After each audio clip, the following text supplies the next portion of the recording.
Bwana Yesu asifiwe. Karibu katika ibada ya asubuhi ya Anza Siku na Bwana inayokuja kwako na mimi Pastor Mihamba. Na leo nasoma katika Zaburi ya 144 mstari wa 13. Biblia inasema, ghala zenu na zijae zenye akiba za jinsi zote, kondoo zenu na wazae elfu na makundi elfu mashambani mwenu. Sasa tunaona hizi ni baraka unapozisoma ni Bwana ameziachilia. Anaziongelesha ghala, anaongea kuzaa kwa vitu vyetu. Anaziongelesha ghala, anaposema ghala anaongelea kwa hifadhi ambayo inatokana na kuzaa na kuzalisha, halafu ukatumia, halafu vilivyobaki huwa vinapelekwa kwenye ghala kwamba vinahifadhiwa.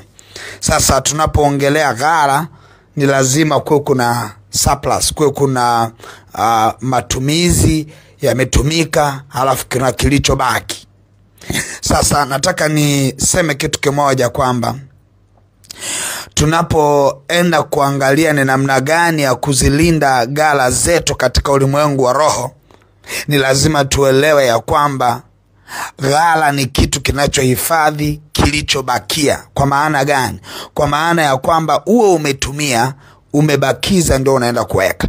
Kwa nini watu wengine wanashindwa kuwa na ghala katika ulimwengu wa roho? Wanashindwa kuwa na ghala kwa sababu kinachoachiliwa kuwafikia hata matumizi yenyewe hakitoshi. Kwa hiyo mtu hawezi kuwa na ghala, hawezi kuwa na hifadhi.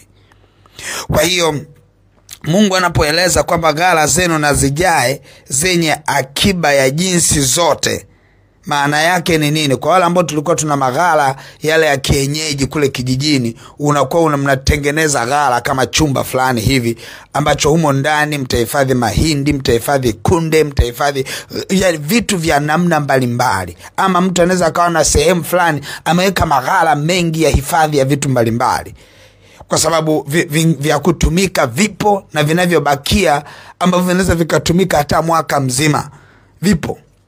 Sasa lazima kuwe kuna mtu aliyebarikiwa ndio aweze kuwa na ghala.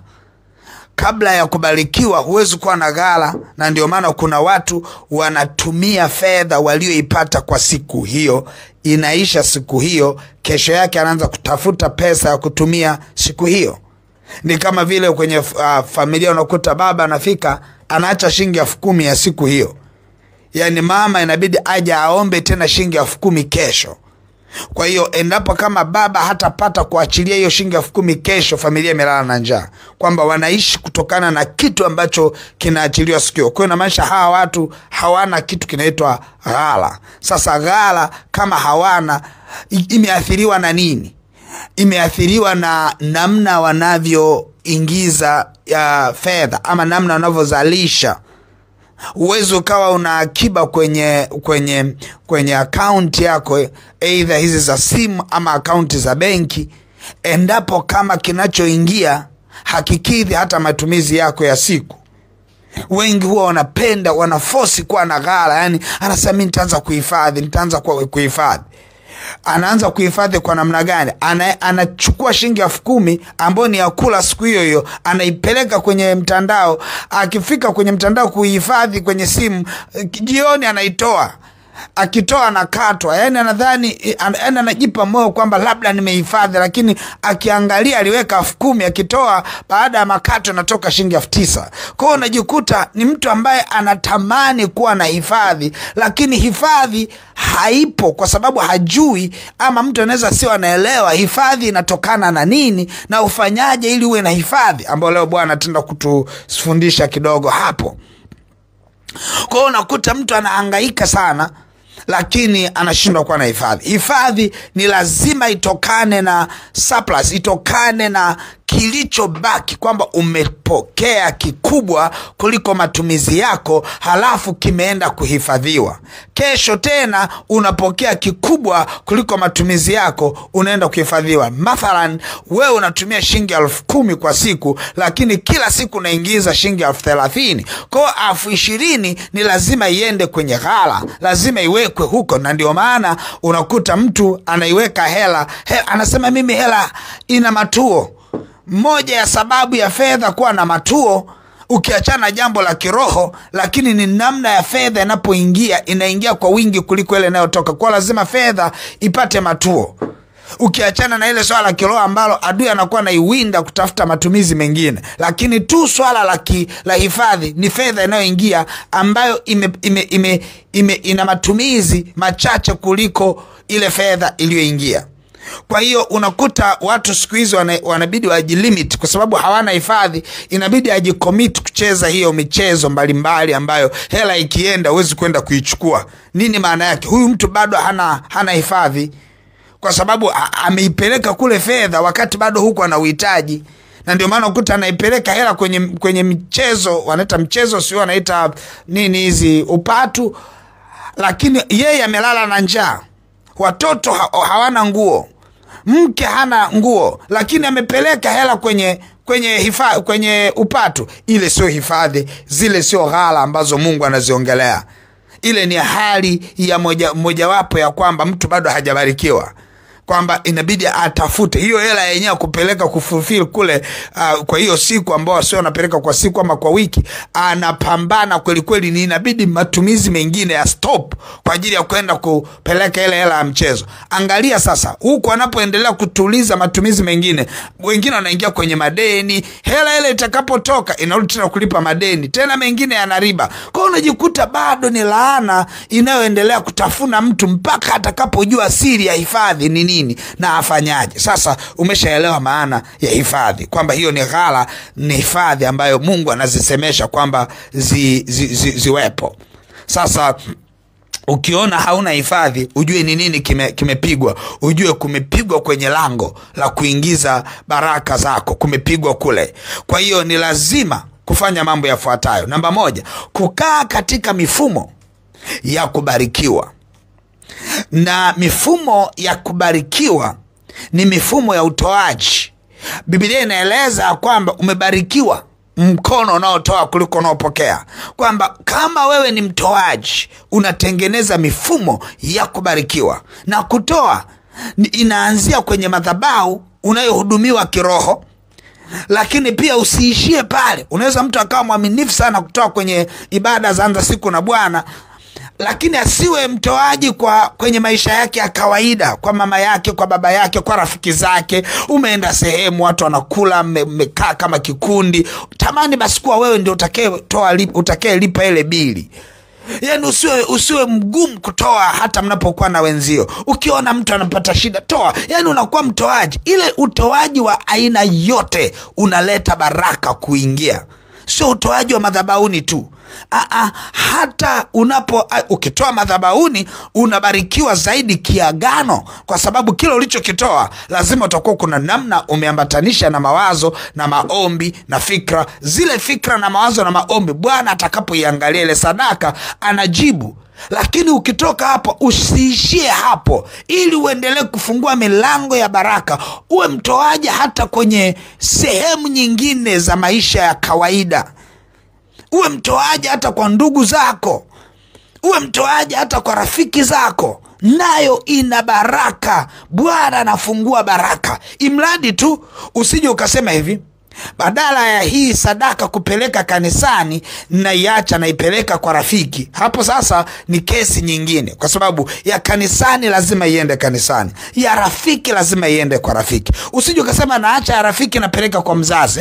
Ya rafiki ni ya rafiki, ya mzazi ni ya mzazi, ya kanisani ni ya kanisani, ya kwenye kula mnaenda kula sehemu ni ya kula. Kwa hiyo ukiwa mtu wa namna hiyo, tayari unatembea kwenye baraka, na utakuta unadhani ya kwamba unavyotoa, wengi wanadhani wanavyotoa wanapoteza. Na ndio maana muda mwingine anaweza akajiwazia mara mbili hivi, kweli nitoe sadaka, mbona kama sitapata hela ya kula? Na kuhakikishia, kama hautatoa sadaka na hela ya kula hutapata. kwa sababu ni kanuni ya kwamba unapotoa ndipo unapofungua milango ya hifadhi yako fedha kuja. Lakini kama hautoi, umeizuia hifadhi yako fedha kuja. Ni ukielewa hiyo kanuni, utaelewa ya kwamba ukitaka ubarikiwe unatakiwa ufanyaje.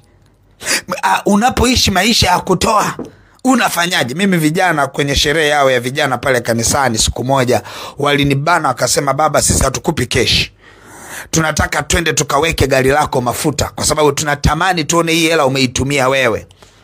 Kwa sababu muda mwingine mimi nilikuwa sijui kama wanaathiriwa ya kwamba wanaweza wakashangaa wananipa hapa na mimi nikatoa hapa, ama nikatoa pale, ama nikatoa pale. Kumbe mimi najua wakishanipa mimi kwamba naweza nikaitumia kwa namna yote. Kumbe wananichunguza. Sasa mbona kama tumempa hela alafu hiyo hela mbona yani imeishia tu yani hapo hapo kanisani, hata hajaingia nayo hata ofisini, amempa huyu. Sasa ikawaathiri kidogo kwamba inakuaje mchungaji, yani kila ukimpa na yanatoa, ukimpa hiki na yanatoa. Kwa ikawaathiri, wakasema no, leo tunatamani uitumie hela yetu, tunaomba tukaweke gari wenyewe mafuta, kwa sababu tukikupa hela mafuta utatoa.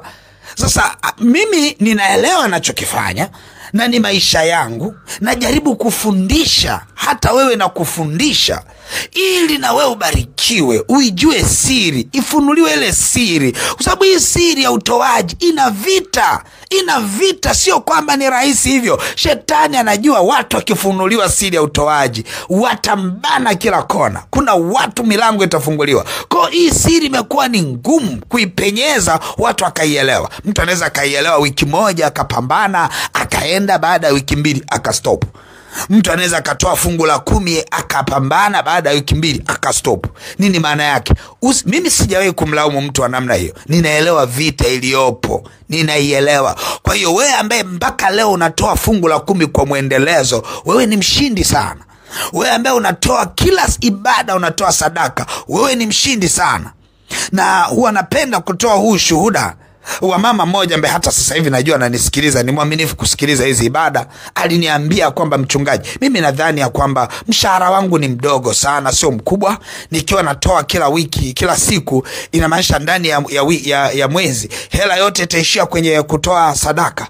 Nikamwambia, kwa unasemaje? Sasa mimi naomba nitenge hela fulani, kama ni shilingi 50 nitenge, alafu kila ibada nitakuwa na mega ile ili nisivuke pale. Nikamwambia, swala la sadaka huwa alitoki maelekezo kwa mchungaji. Sijawahi mtolea mtu maelekezo kwamba toa kiasi fulani.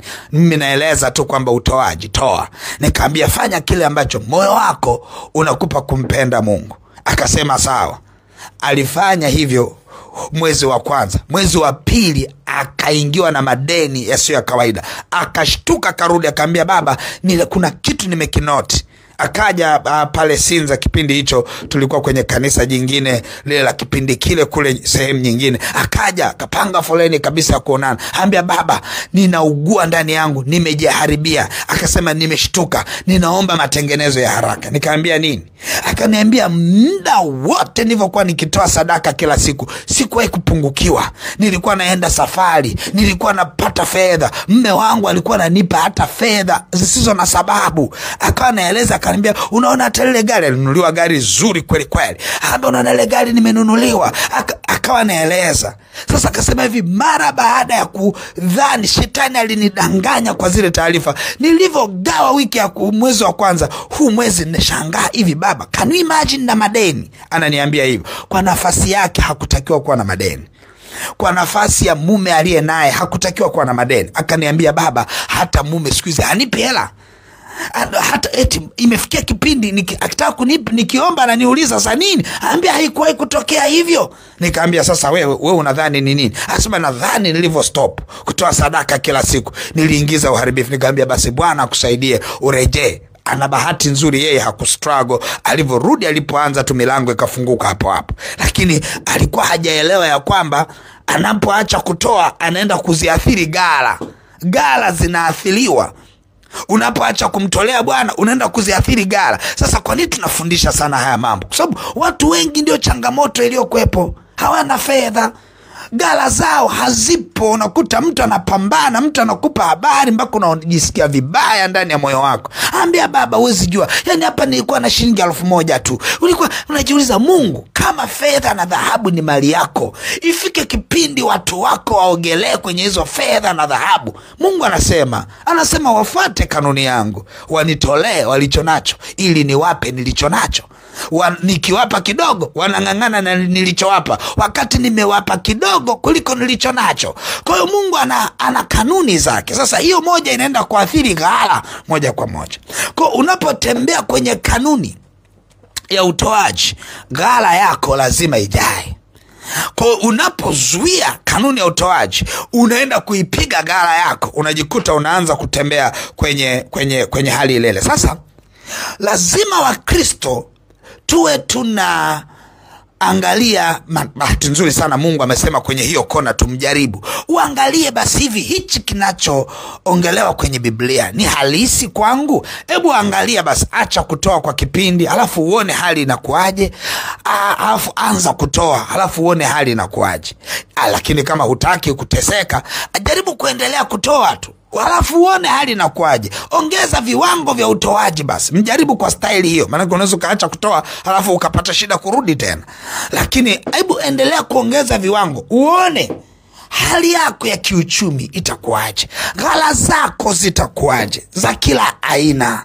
Tunataka kuona kuna watu wana account benki, kila mtandao ana account, lakini hana hifadhi ya kutosha.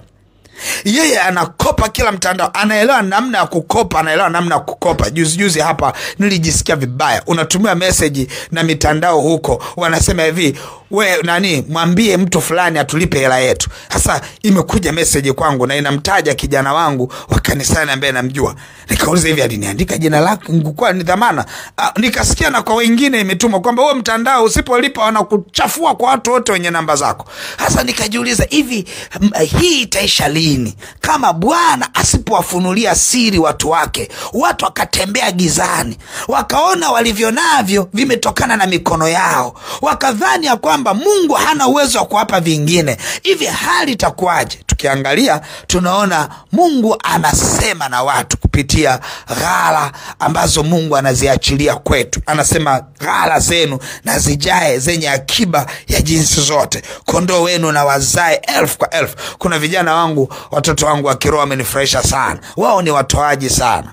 Basi wakaja wakatoa sadaka yao ya mbuzi alikuwa ametoka kuzaa, alafu wakasema tunaleta mzaliwa wa kwanza. Wakafunga safari, wakaja hadi mlima pale wiki, wakamleta yule mbuzi. Wakiwa pale mlima, wanasikia mbuzi tena wamezaa kule kwenye maghala yao, kwenye mazizi yao. Wakawa wananishuhudia, akaambia, baba, tulikuwa tuna mbuzi wachache, mbuzi wetu wanazaa watoto watatu mpaka hivi tunavyoongea banda limejaa. Lakini siri ni utoaji. Wanatoa, wakipata, walitoa limbuko la mbuzi. Kwa hiyo unaangalia walivyokuwa waaminifu hata toka alipoanza hiyo mradi wao walianza. Lakini yamkini kuna mtu huu mwezi wa kwanza uliopita, sajabu hakutoa hata limbuko lake. Anasema, nikitoa hii nitaishije mwezi wa kwanza? Angalia basi huo mwezi wa kwanza, kama ungetoa limbuko, angalia miezi mingine ingekuwaje. Bahati nzuri kuna mmoja akaja akaniuliza, baba, sikuweza kutoa limbuko mwezi wa kwanza, je, mwezi wa pili naweza nikatoa? Nikamwambia, mradi ni limbuko unaolijua ambalo ni fedha yako ya mwezi wa kwanza, unaweza kaitoa. Imradi tu isomeke ya kwamba ulitoa mzaliwa wako wa kwanza kibiblia. Nitaendelea kufundisha hiyo, nisiingie hapa, naweza nikashindwa kutoka kwa sababu ni somo kamili. Lakini nitaendelea kuelewesha nini maana ya ghala zako zijae. Zinajaaje ghala zako? Zinajaaje ghala zako? Watu wengi wanapambana na hifadhi. Unakuta mtu anafanya kazi nzuri lakini hana hifadhi. Tunafanyaje? Bwana ataendelea kutufundisha. Mungu wangu akubariki sana. Naomba niishie hapa kwa leo, lakini nitaendelea tena wakati mwingine. Mungu wangu akubariki sana. Naomba nimshukuru Mungu. Baba mtakatifu, katika jina la Yesu Kristo wa Nazareth, Mungu aliye hai, asante kwa kuwa umesema nasi wakati huu. Mungu aliye hai, ninatangaza baraka kwa watoto wako wanapoondoka kwenda makazini, kwenye biashara zao. Mungu, ninaomba ukaendelee kuwafundisha kwa habari ya ghala, vile ambavyo wanatakiwa kusababisha ghala zao kujaa kwa kuishi katika kanuni ya ghala kuongezeka. Mungu aliye hai, umesema ya kwamba yupo alaye mazao ya mashamba ya watoto wako, lakini ukasema leteni zaka kamili ghalani. Mungu aliye hai, tunaomba neema yako na rehema zako ziendelee kuwafunulia watoto wako hao, wawe na ufahamu, wapate neema ya kujua muunganiko uliopo kati ya kutoa na kubarikiwa. Baba, nakushukuru sana. Ninaomba Roho Bwana ukaziponye ghala zilizoathiriwa. Mungu aliye hai, ninaomba neema yako hata tutakapoendelea na somo hili kwa wakati mwingine. Roho Bwana, endelea kuwafunua watoto wako, wafunulie neema na siri yako ya ufalme, katika jina la Yesu Kristo wa Nazareth. Baba, ninaomba uwepo wako uendelee kuwafurika watoto wako, waendelee kuzilinda ghala zao, katika jina la Yesu Kristo wa Nazareth, Mungu aliye hai. Amen. Mungu wangu akubariki sana. Mungu wangu akuinue sana. Tutaendelea na somo hili wakati mwingine, ni kuacha upumzike kwa sasa, lakini unaweza kaachilia sadaka yako kwenye ile lipa namba ya M-Pesa ambayo ni 577876 au namba za mawasiliano 0713842123 au 0744982517. Mungu wangu akubariki na uwe na wakati mwema. Amen.